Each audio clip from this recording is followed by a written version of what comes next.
আসসালামু আলাইকুম। আশা করি সবাই ভালো আছেন। আজকে আমি ইন্ডাকশন চুলার জন্য একটা স্টেনলেস স্টিলের পাতিল কিনলাম। পাতিলটা হচ্ছে কাঁসাবিলা। এই তো ওই পাতিলটা আমি আনপ্যাক করলাম আস্তে আস্তে করে।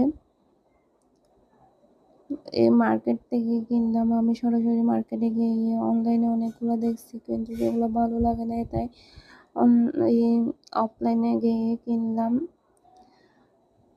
পাতিলটা এখনো ইউজ করে নাই, দেখতে কিন্তু অনেক সুন্দর লাগতেছে। জানি না এখনো কেমন হবে, এখনো ইউজ করি নাই।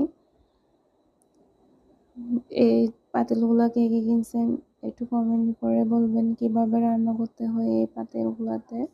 আসলে আমি কখনো